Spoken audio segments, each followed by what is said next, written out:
करें, महज ख्वाहिश की बुनियाद पर लाखों बैनर पोस्टर लग जाते हैं इसकी तस्वीर के, वेलकम वेलकम सरदार अब्दुर्रहमान बलोच वेलकम, खुशामदीदी बैनर वो लगते हैं वहां। जब वहां लगते हैं तो सियासी बोने जो पीपल्स पार्टी के थे उनमें इर्ताश आता है। अच्छा, ये मुंबई हमलों का इससे क्या ताल्लुक है? बता रहा हूं, अभी बता रहा हूं। हाँ। सुन, मुंबई हमलों का इल्जाम क्या था, हाँ। हुए क्यों थे, ये वहां जब बैनर लगते हैं तो सियासी बोने क्या कहते हैं पार्टी को, उसके इख्तलाफ की वजह बता रहा हूं कि क्यों इल्जाम लगाया उस पे इन्होंने बंबई का। बंबई हमलों का इल्जाम तो फिर लगाया ना रमान डकैत पे, पहले तो किसी और पे लगाते रहे, पहले लगाते रहे, बाद में अजमल पे लगाते रहे, अजमल पे लगाते रहे, उस पर नहीं लगाया। ये जो दाऊद इब्राहिम है, हाँ। ये तो सारे इल्जाम तराशी है ना। सुने, हाँ।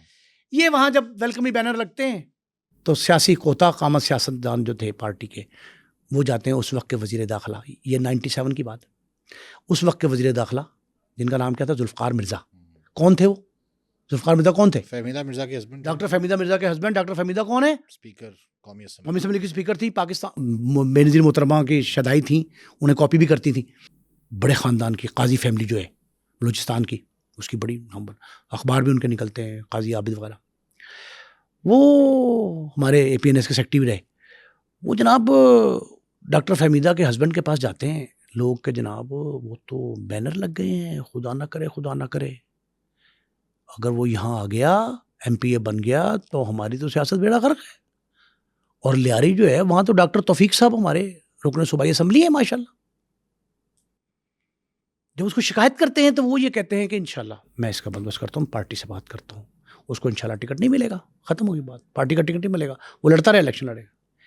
इस दौरान ये इत्तला करता है वहाँ का लोकल जो मेरा दोस्त है, इनका दोस्त भी है, इसका रहमान का मुश्तरका दोस्त है हमारा, मैं जानता हूँ उसको।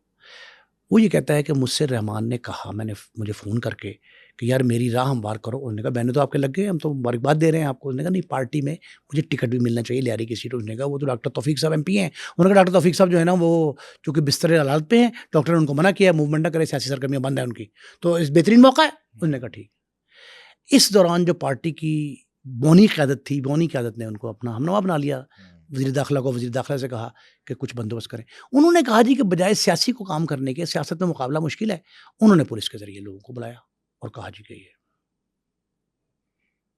जुमला सिर्फ इतना ही है वजारत दाखिला की मीटिंग में वज़ीर दाखिला का कि यार ज़रा सरदार रहमान बलोच को, बलोच उनका वो बलोच डकैत उस दौर में, उन्होंने कहा कि वो बलोच, उनका रहमान डकैत, उन्होंने कहा उसको मैनेज करो। सिर्फ इतना जुमला है कि मैनेज करो। अब मैनेज से मुराद क्या ली जाती है? फारिग करो, ऊपर पहुंचाओ। इनके जिन लोगों के रवाबित थे इंडिया में, उन्होंने कहा कि एक तरफ शिकंजा डाल दो रहमान को पॉलिटिकल पार्टी का, पीपल्स पार्टी का, और पुलिस के जरिए मैनेज कर लो।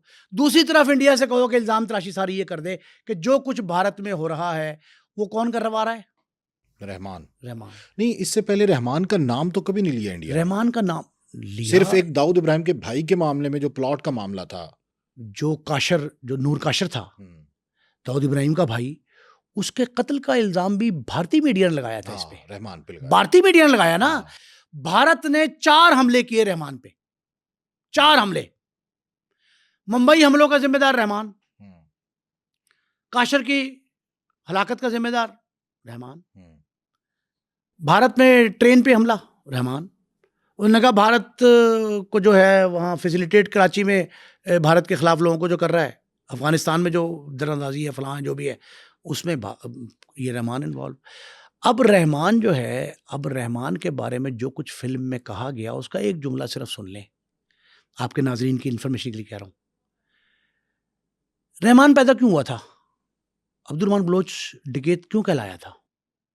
इसलिए कि जिस दौर में रहमान ने अपनी सरगर्मी शुरू की 80s और 90s की दहाई में, वो सारे का सारा दौर जो है वो दौर था जब पार्टीज 2, 3, 4 तो मुख्तलिफ, वहाँ पख्तून गैंग भी है, उसमें सिंधी भी है, महाजर भी है और बलोच भी है। वो सारे के सारे जो हैं उस वक्त जमातों ने डेथ स्क्वाड बना रखे थे 80s 90s में। उन डेथ स्क्वाडों के मुकाबले में एक ऐसा शख्स चाहिए था जो बदमाश को बदमाश बन के मिले। अच्छा, ये 80-90s में ये बात किस हद तक दुरुस्त है? अगर ये दुरुस्त हुई तो इसका मतलब है, जैसे आपने बताया कि मूवी में एक बात दुरुस्त दिखाई गई है, उसमें एक जमील नामी एमपीए बनाया गया है और उसमें उसको ये खतरा पैदा हो जाता है कि चूंकि वो रहमान का सरपरस्त था कि अब रहमान, लियारी के लोग रहमान को पूछते हैं क्योंकि उसने अपने दुश्मन को मार दिया, तो अब इसका कद मुझसे बड़ा हो जाएगा, तो अब रहमान को मरवाया जाए। ये तो मूवी में इतना दिखाया गया है कि एमपीए जमील नामी एमपीए देखिए मैं बता देता हूँ, वहाँ 3 किरदार हैं। नबील कबोल का किरदार एक है, जुल्फ़िकार मिर्ज़ा का किरदार एक है, वो तो मख्फी रखा गया है। एक किरदार है उज़ैर बलोच का। तो ये तो रहमान के बाद नहीं आया। रहमान का दस्ते रास्त था। हाँ, रहमान की तमाम सरगर्मियों का फ्रंटमैन कौन था? उज़ैर बलोच। ये उज़ैर बलोच का किरदार, नाम कुछ मुख्तलिफ रखें। उज़ैर बलोच के किरदार में उन्होंने ये कहा है कि उज़ैर बलोच को ख़त्म करो, रहमान बलोच को ख़त्म करो, और फिर उसके साथ साथ जो है, अब ये दादल बलोच जो था ना इसका वालिद रहमान का, लोगों को पता नहीं है। वो भी डाकू था। बिल्कुल नहीं, कहते इश्तिहारी था वो। ये बाद में आप देखें, मेरी बात सुने, सब इल्ज़ाम जिस पे मर्जी डाल दें, तारीख तो गवाह है ना। हाजी लालू और उसके दोनों बेटे अरशद पप्पू और यासर अरफात, इन दोनों बच्चों का, बेटों का, लालू का, फिर लालू के कत्ल के बाद दोनों बच्चों का इट खड़का कहते हैं पंजाबी में रहा। किसके साथ? रहमान के साथ हमेशा इट खड़का रहा, और वो काफ़ी जगहों पे आपस में आमने सामने हुए। इस फिल्म में भी यही दिखाया गया है कि अरशद पप्पू और यासर अरफात जो हैं वो किस तरह ख़त्म करने के दरपे थे रहमान को। अच्छा, अब इसमें ये जो सीन है, अब इसमें देखें कितनी बड़ी गलती की है। अब वो बताते हैं फिल्म में कि हमजा बलोच यानी रणवीर सिंह, ये पहले अफगानिस्तान के रास्ते बलोचिस्तान आता है, बलोचिस्तान के बाद वो बलोच कार्ड लेके, आईडी कार्ड वगैरह कराची शामिल हुए थे, वो कराची लियारी पहुंच जाता है। ठीक है।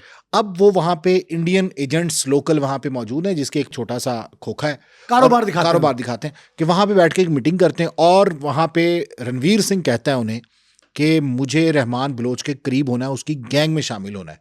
उनको एक टिप मिलती है कि जनाब जो रहमान बलोच के बेटे हैं वो एक शादी की तकरीब में जा रहे हैं दोनों, और एक बड़ा बेटा और छोटा बेटा, और वहां पे उन पे हमला होगा, और कौन करवाएगा? बाबू डकैत। अच्छा, बाबू डकैत लालू की जगह उन्होंने मेरे ख्याल बाबू डाल दिया है, और अरशद पप्पू का नाम साफ उन्होंने लिया है। अरशद पप्पू और बाबू डकैत उसको मरवाएंगे। अब ये प्लान यहाँ पे रणवीर सिंह बैठ के बनाता है कि जनाब जैसे ही उन पे हमला होगा हम उनको प्रोटेक्ट करेंगे, तो ज़ाहिर है हम रहमान के करीब हो जाएंगे। और ऐसा ही उन्होंने दिखाया। उसमें बड़ा बेटा तो खैर उसमें मारा हुआ दिखाते हैं, रहमान का बड़ा बेटा नहीं बचता, उसको नहीं बचा पाते, दूसरे को बचा के उसको हॉस्पिटल ले जाते हैं, और फिर रणवीर सिंह रहमान बलोच के साथ मिल जाता है। ये इस पूरी मूवी में दिखाया गया। और भी पहलू है। हाँ, आपने नहीं, वो कहते हैं कि ये जो बाबू डकैत है, हाँ, लालू की जगह बाबू कहते हैं, हाँ, इसके रहमान की माँ से ताल्लुकात थे। हाँ, ये कितना बड़ा इल्जाम है कि ये रहमान नाजायज बेटा था, इस वजह से इसने माँ को मारा। Illicit relations. हाँ, ये कितना बड़ा इनका दूर से ताल्लुक ही कोई नहीं। अब ये एक ऐसी हेर से बात है जिस पे आपको पता है कि अब इस वक्त जब हम इस प्रोग्राम में रिकॉर्डिंग कर रहे हैं, अहले लियारी सरापा एहतिजाज है इस बात पे कि हमारे सरदार पे और हमारे सरदार की माँ पे, हमारी सरदारनी पे नाजायज ताल्लुकात का शुबा, इल्ज़ाम ये जो धरा गया फिल्म में, वो इस पे सर हम खड़े हैं, और इस खौफनाक अंदाज से पूरे दुनिया में एहतिजाज हो रहा है इस पे सोशल। वैसे हकीकत क्या है? मारा तो था उसने अपनी वालदा को, तो वो कहते हैं कि किसी और से नाजायज ताल्लुकात की वजह से मारा था। हाँ, ये बात ठीक है, नाजायज औलाद नहीं था वो। नाजायज औलाद का नहीं है, उसने माँ पे, अपनी माँ पे तो कोई इल्ज़ाम नहीं लगाएगा ना। उसने कहा कि मारा था, बात ठीक है, लेकिन उसकी रीज़न वही थी कि जो बलोच कबाइल में सरदारी की जंग होती है, लोकल ग्रुप्स जो होते हैं उनकी सिपा सालारी की जंग जो थी, उस जंग में वो कत्लो गारतगरी हुई थी। ये 80s 90s में, और लियारी, देखिए मैं इससे तो इनकार नहीं कर रहा, ये तो लियारी में वाकयात मौजूद थे। रहमान ने खुद मारा था माँ को। रहमान, ये सब बातें बिल्कुल ठीक हैं, लेकिन नाजायज ताल्लुकात का तो कोई किसी जगह तस्करा नहीं आया था। नहीं, वो कहते हैं किसी और से नाजायज ताल्लुकात थे, जबकि भारत ने हाँ, रहमान को नाजायज बेटा बना ये असल बात, ये कितना गलत पोर्ट्रे किया, ये पोर्ट्रे किया। इसकी वजह से ये सारे मामलात जो है ना, मैंने कहा 5 से 10% कुछ हकाइक होंगे, बाकी सारे का सारा फिल्मी सीन ही है। और ये ड्रामा निगारी फिल्मी सीन जो है ना, ये बॉलीवुड ने पाकिस्तान को शर्मसार करने के लिए, खुदा न खासा नीचा दिखाने के लिए, और अपनी खिफ्त मिटाने के लिए अपनी खिफत, असल में तो अपनी खिफत मिटा रहे हैं। हर महाज पे मैंने कहा शिकस्त हुई है नाकाम उनको। हुए हैं। अब वो सकाफती महाज पे पाकिस्तान पे अपना बाला दस्ती जो है ना कायम करना चाहते हैं।